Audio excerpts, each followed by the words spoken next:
Dragon ball की तारीख में ऐसी जंग पहले कभी नहीं देखी गई। एक तरफ है तबाही का देवता बीरस और दूसरी तरफ हमारा अपना गोकू। जंग अब अंतरिक्ष की अनंत गहराइयों में पहुंच चुकी थी। बीरस लगातार गोकू का पीछा कर रहा था, उसे आत्मसमर्पण करने के लिए मजबूर कर रहा था, लेकिन गोकू हार मानने वालों में से नहीं था। उसकी हर एक हरकत बीरस को और भी ज्यादा भड़का रही थी। अचानक बीरस ने गोकू की टांग पकड़ ली और उसे किसी चिथड़े की तरह हवा में घुमाने लगा। बिना किसी रहम के बीरस ने पूरी ताकत से गोकू को एक दूर स्थित ग्रह की तरफ फेंक दिया। गोकू की रफ्तार इतनी तेज थी कि वो अंतरिक्ष को चीरते हुए आगे बढ़ रहा था। गोकू एक दहकते हुए उल्का पिंड की तरह टाकू टाकू ग्रह पर जा गिरा। धमाका इतना भयानक था कि पूरे ग्रह की जमीन फट गई और एक विशाल गड्ढा बन गया। वहाँ के रहने वाले लोग डर से कांप उठे। उन्हें लगा शायद उनका अंत करीब है। ऊपर अंतरिक्ष में खड़ा बीरस अब खेल खत्म करने के मूड में था। उसने अपनी उंगली पर एक विशाल सुपरनोवा चार्ज करना शुरू किया, एक ऐसा विस्फोट जो पूरे ग्रह को पल भर में मिट्टी में मिला सकता था। बीरस के चेहरे पर एक अजीब सी मुस्कुराहट थी। जख्मी होने के बावजूद गोकू जमीन से उठा। उसने वहाँ के मासूम लोगों को भागने के लिए चिल्लाया। तभी उसे महसूस हुआ कि एक बच्चा डर के मारे उसकी टांग पकड़ चुका है। गोकू ने गुस्से में बीरस से पूछा, सिर्फ हमारी लड़ाई के लिए तुम इन मासूमों की जान क्यों ले रहे हो? बीरस सिर्फ हंसा और बोला, मैं एक विनाशक हूँ, ये मेरा काम है। और इसी के साथ उसने वो सुपरनोवा छोड़ दिया। उसी पल गोकू को फ्रीजा याद आया, जिसने प्लेनेट वेजिटा के साथ यही किया था। दूर खड़ा वीस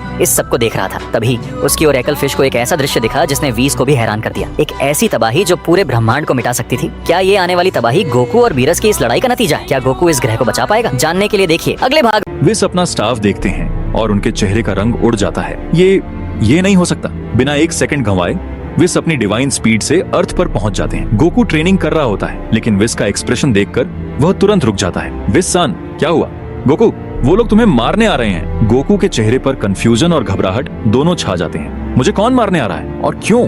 विस बोलते हैं, तुम्हारी अल्ट्रा इंस्टिंक्ट ने सिर्फ बीरस सामा को नहीं बल्कि तमाम सातों यूनिवर्सेस के गॉड ऑफ डिस्ट्रक्शन को डरा दिया है। उनका कहना है कि तुम अभी मॉर्टल हो, लेकिन अगर तुम्हें रोकना है तो अभी रोकना होगा, क्योंकि आगे चलकर तुम उनके लिए सबसे बड़ा खतरा बन सकते हो।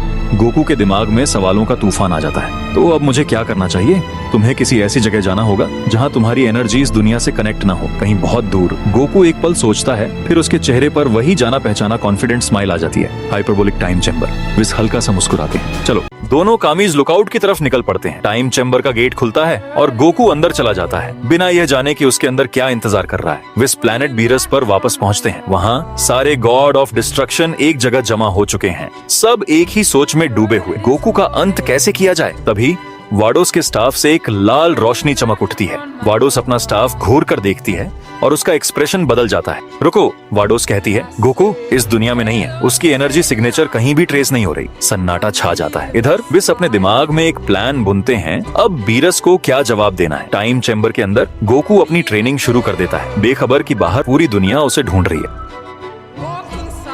गॉड्स का गुस्सा धीरे धीरे और बढ़ता जा रहा है। सब एक दूसरे को देखते हैं, लेकिन किसी के पास कोई ठोस जवाब नहीं है। तभी बीरस खड़ा होता है। उसकी आंखों में एक नया ख्याल चमक उठता है। बीरस बोलता है, रुको, मुझे लगता है वो टाइम चैम्बर में गया होगा। सिर्फ वही एक जगह है जहां जाने के बाद एनर्जी सिग्नेचर ब्लॉक हो जाती है, और गोकू पहले भी वहां ट्रेन कर चुका है। उसे यह जगह अच्छी तरह पता है। बाकी सारे गॉड्स एक दूसरे को देखते हैं, फिर सिर हिलाते हैं। बात समझ में आ जाती है। चांपा बोलता है, तो फिर देर किस बात की? चलो अर्थ। सारे गॉड ऑफ डिस्ट्रक्शन अर्थ की तरफ निकल पड़ते हैं, गुस्सा, डर और एक खतरनाक इरादा लेकर। कुछ ही देर में गॉड्स अर्थ पर पहुंच जाते हैं, सीधा कैप्सूल कॉर्प के पास। बीरस सबसे पहले वेजिटा को देखता है, जो वहां खड़ा ट्रेनिंग कर रहा होता है। बीरस सीधा उसके सामने आकर खड़ा हो जाता है। वेजिटा, गोकू कहाँ है? वेजिटा एक पल के लिए रुक जाता है, थोड़ा कंफ्यूज होकर अपनी बाहें क्रॉस करता है। मुझे नहीं पता बीरस सामा, कल से दिखा नहीं। क्यों, क्या हुआ? बीरस की आंखों में गुस्सा और बढ़ जाता है। उसकी एनर्जी इस दुनिया में है ही नहीं, और मुझे पता लगाना है वो कहाँ गया। वेजिटा के चेहरे पर अब सच में चिंता दिखाई देती है। कहीं काकारोट खुद किसी मुसीबत में तो नहीं है? बीरस बिना कुछ बोले मुंह फेर लेता है और बाकी गॉड्स के साथ कामीज लुकआउट की तरफ बढ़ता है, जवाब ढूंढने, जो अभी तक उन्हें